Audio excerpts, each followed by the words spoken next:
Hi everyone, I'm David Fisher, and this is Presidential Chronicles, the series of books and videos on American history as seen through the lives of the presidents of the United States. This episode is from the life of Warren Harding, and the focus is return to normalcy. The year is 1920, and Harding is the president-elect of the United States after a landslide victory in the 1920 election, but he knew that his life was never going to be the same again, and not all for the better. According to Harding, there is an aloofness of one's friends to the president-elect, and that is one of the sad things. And in me, there is a deepening sense of responsibility. I found already there is intrigue and untruth that must be guarded against. One must ever be on his guard, and this everlasting standing on one's guard spoils a man. This might be a little hard for Harding. He was a people person, outgoing, trusting. Could he be that as President of the United States? He wasn't a newsman anymore or just a state senator or even a U.S. senator. He was going to be President of the United States. The question was, could he find joy in that position? Well, that was still to be seen. Well, before getting down to business, he did have some joy during the interregnum. He took a 3-week vacation with his wife Florence, his friend Harry Daugherty, some other friends, including some United States senators. They went through the southern part of the United States first, then off to Central America, took a ship through the Panama Canal, eventually had a nice stop over in Jamaica before coming back to the United States. Look, there was no work on this trip. This was about golf and poker and cigars and drinks and relaxation, perhaps relaxation for Harding for the last time for a very long time, because when he came back, it was time to be serious, beginning with his cabinet.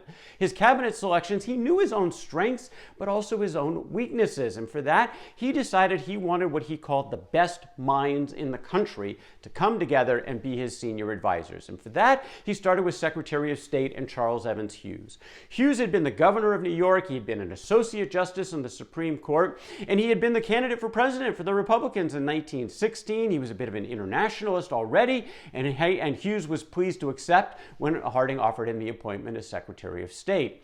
Next up in the best minds category was Herbert Hoover. He was a former engineer who had basically helped feed the world during World War I, well, particularly Belgium, which was starving. He was the man who helped organize forces to bring food into Belgium while it was in the midst of the war, and then when the United States got into the war, President Wilson asked Hoover to take over the Food Administration in the U.S. He did that. He was extremely successful at it. Now, some of the progressives in the party were kind of weary of Hoover, but it didn't matter to Harding. He wanted him in the cabinet. He became Secretary of Commerce. And then there was Andrew Mellon, who happened to be the second richest man in the world, a banker and other industries coming from Pittsburgh, Pennsylvania. And the Pennsylvania delegation was saying, look, go talk to this guy. He'd never been in government before and never served, but Harding wanted him. One of the best minds. He was certainly pro-business. Came into the government, he agreed to serve as Secretary of the Treasury. Now, there were also some friends in the campaign, from the campaign that were given positions in the cabinet, including Will Hayes, the former Republican National Committee chair. He came in as Postmaster General, a lot of patronage responsibilities in that role. But the biggest question was going to be Harry Daugherty. Now, Daugherty, again, had run the campaign for Harding. He'd been his friend for a long time, but a lot of people warned Harding about Daugherty. Rough elbows, maybe some corruption in his background that might never have been proven, but there were a lot of rumors around that. But frankly, Harding put his foot down. He told a couple of reporters in almost an exasperated way that Harry Daugherty has been my best friend from the beginning of this whole thing. I've told him he can have any place in my cabinet he wants outside of Secretary of State. He tells me he wants to be Attorney General, and by God, he will be the Attorney General. And sure enough, he was. Well, for Warren Harding, he also had one final decision to make, his last appointment, and that was for the Secretary of the Interior, kind of a seemingly a more minor position, but he wanted somebody from the West, somebody who knew the interest areas of the Secretary of the Interior, and he had a friend in the Senate that fit that bill. From New Mexico, the senator was Albert Fall, and again, his last appointment, Fall came in as Secretary of the Interior. Time to get ready to go to Washington, say goodbyes in Marion, Ohio. He met with his team at the Marion Daily Star on March the 2nd of 1921. He would still own the paper, but George Van Fleet would continue to run it in his absence, although Harding would still get that paper on a daily basis when he was in Washington, D.C. Said goodbyes to other parts of the town on March the 3rd. They had rented their home on Mount Vernon Avenue. He and Florence were off to the nation's capital. They met with Woodrow Wilson, the outgoing president. In fact, on March 4th, Harding and Wilson traveled together over to the Capitol. Talk about a contrast. Wilson, who had been basically out of action for the last year after his stroke, was kind of an invalid as the incumbent. And here comes the 55-year-old Harding, vigorous as his successor. quite a contrast between the two. As for Harding's inaugural address, well, this was his campaign themes glorified: the return to normalcy and America first. And again, first part was, we're not going into this League of Nations as it's been currently structured. Harding said that we crave friendships, we harbor no hate. But America, our America, can enter into no political commitments nor assume any economic obligations, will subject our decisions to any other than our own authority. A world supergovernment is contrary to everything we cherish and can have no sanction by our republic. This is not selfishness, it is sanctity. It is not aloofness, it is security. It is not suspicion of others, it is patriotic adherence to the things which made us what we are. That was part of his America First and Return to Normalcy pledge during his inaugural, where he talked a lot about some of the domestic plans because he had a tall task in front of him. The country was in trouble, effectively had not had a president for the last year or so since Wilson's stroke. Demobilization was still going on. They were still technically at war with Germany and the Central Powers because the Treaty of Versailles had been rejected by the Senate. Unemployment was sort of out of control. The agriculture sector was plummeting. There were race riots around the country. There were some real problems, but he was ready to get to work. Now, Harding was going to engage in a different way as well, not just on policies to try to fix these problems, but also in tone. Woodrow Wilson had become a very secretive man. He was kind of morose and a lot of conflict in the last few years of his presidency. Now, Harding was completely the opposite. Upbeat, an opportunity to welcome people. One of the first things he did was he's going to open the gates to the White House, which had been closed since the start of World War I. In fact, Florence, Harding said, let's open the curtains. Let people peer in if they want. This is their White House as much as ours. Harding actually made another decision. He was going to welcome people, not just into the grounds of the White House, but into the White House itself. Every day, right around lunchtime, he was going to throw open the doors, shake hands, take pictures with anybody who wanted to come meet his president or her president for about a half hour every day. Now, George Christian was his personal secretary. He said, "Sir, too much time, too much energy on this. Don't do it." Harding was adamant. He said, "I love to meet people. It's the most pleasant thing I do. It is really the only fun I have. It doesn't tax me, and it seems to be a very great pleasure to them." This was a very different tone for the White House under Warren Harding. Now, it was Warren and Florence Harding. They had no children, but there was one other member of the family that the country adored, and that was their dog, Laddie Boy, an Airedale Terrier. And again, because there were no children in the White House, Laddie Boy actually got a lot of attention, became sort of a folk hero across the country. Harding taught Laddie Boy how to go get his newspaper and bring it to him in the morning. He was another positive story as the Harding administration got underway. Harding also did something to court some of those positive stories. He got close to the press. Now, Woodrow Wilson had started a new tradition of holding regular press conferences early in his administration, but later on he actually stopped those. Well, Harding brought him back. Couple of these news conferences every week because he was a newsman. He understood these people's lives. He was empathetic for what they were trying to do, and he trusted them. Now, they were not allowed to quote him directly without his permission, but he went into great detail behind the scenes, sort of confiding with the press, helping them sort of understand his decision-making. Turned out to get a lot of favorable press out of this for the man who was very much their colleague in Warren Harding, now a newsman in the White House. But again, there were sort of serious things going on for the country, and Warren Harding was not going to wait for Congress to come for its traditional opening of the session in December of his first year. He wanted a special session to get started on some of these critical things. So we called Congress in April of 1921, just a month into his term. First of all, I think he said, once again, no League of Nations, we're not going in, but Congress, I need you to declare peace so we can get this war behind us since we're technically still at war. He believed if Congress could declare war, it could declare peace, and that's actually what they did. Then they went into separate negotiations with Germany and the other Central Powers, and by the end of the year, all of those peace treaties were approved and in place, and the war had technically come to an end. But most of the special session was going to be about domestic policy, and again, this was about America first when it came to Warren Harding. So the first thing was an emergency tariff. High tariff, a protective tariff, try to keep foreign goods out of the United States to help the American economy. An emergency tariff was passed, but even with majorities in both the House and Senate, not all legislation was going to be easy for Harding to pass. There were still factions and different interests. To get a permanent tariff, including some of the flexibility the president wanted to raise and lower rates without having to go back to Congress every time, That took about a year and a half and a lot of persistence on the part of the Harding administration to eventually get that passed, but it did. Another piece of America First was immigration reform.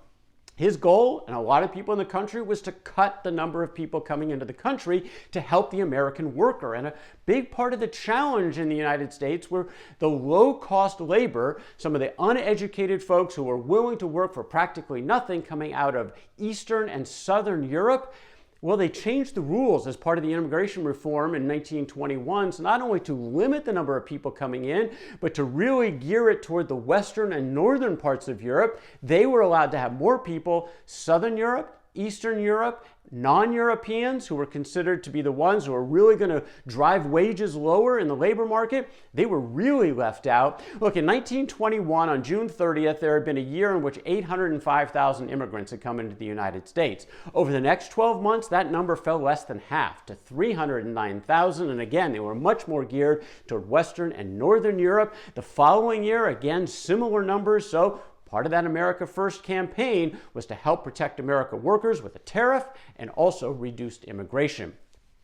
Well, there were also the issue then of taxes in this special session of Congress, and with Andrew Mellon as the Secretary of the Treasury, certainly pro-business, perhaps pro-wealthy, he wanted to bring those tax rates down.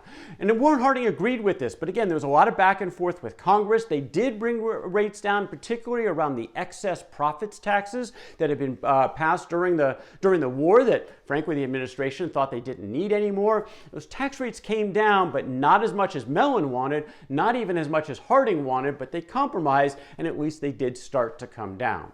Now, government reform was another part of the Harding agenda. This is not sexy, but it can be very important. And Warren Harding wanted to change the way the federal government managed its budget. Now, the William Taft administration had actually started to consolidate budgets under executive order so that the federal agencies would have to send him the budget, basically, and he could make changes and send it off to Congress. But because this was by executive order, Congress largely ignored it and still did bilateral negotiations, frankly, with each cabinet secretary to try to determine budgets. But here in 1921, that changed with the Budget and Accounting Act. What did that do? It established a Bureau of the Budget to present a single budget from the administration to Congress so the president could have more of a hand in cutting out waste. Now, Harding actually called a number of national conferences in his first year in office to try to address a number of these issues, and one of the first came in June of 21, a conference on the business organization of government. He had his director of the Bureau of the Budget, Charles Dawes, help him as he opened up this conference by saying the President administration is committed to a period of economy in government. There is not a menace in the world today like that of growing public indebtedness and mounting public expenditures. We want to reverse things. We want to spend less. And with Dawes running this thing, there was a real impact. The budget had already come down actually quite a bit by 1920 from the highs in the war era down to about $6.8 billion. But aggressively under Dawes and Harding, it down to $5.5 billion in 21, down to $3.7 billion in 22. That was a 46% drop over just those couple of years. Now, Dawes was sort of the indefatigable bureaucrat who was driving a lot of this change, but he couldn't do it without the president. Look, cabinet secretaries could easily have tried to go around Dawes and get Harding to agree to whatever they wanted, but no, he was committed to bringing those expenditures down.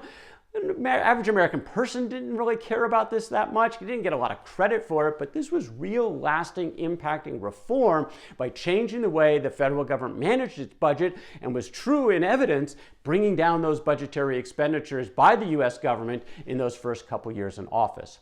Well, it wasn't just dealing with Congress in the first year of the presidency of Warren Harding. He also dealt with the judiciary because Edward White, the Chief Justice, died just a couple of months into Harding's term. And he decided to make William Taft's day, in fact, his whole career, all Taft had wanted. He didn't want to be president. He wanted to be on the Supreme Court. He wanted to be Chief Justice. Now an opening was there. The former president was now teaching at Yale, and Warren Harding gave him his dream job, appointed him to not only be Chief Justice, he followed along with 3 more appointments to the court in his term in office, all pretty conservative, very much shaping that court for the next decade or so. The one group that was probably the least happy in all the country while all of this was going on were the farmers. And this still represented about 30% of the U.S. workforce. And they had really ramped up production during the war to help feed the people, the soldiers, the people of Europe, in fact. But now demand had crashed after the war. Prices had fallen, and these new tariffs that were going into effect just weren't working fast enough. And what they wanted, the farmers wanted, was actually price controls from the administration.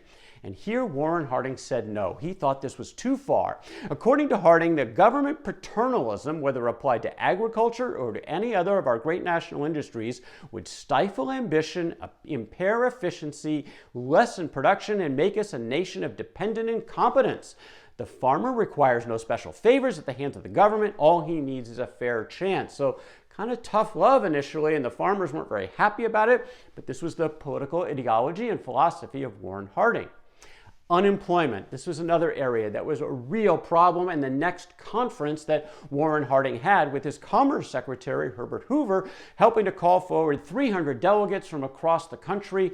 Now, Hoover, again, was kind of a jack of all trades, not just living in the Department of Commerce, but kind of expanding out into a bunch of areas.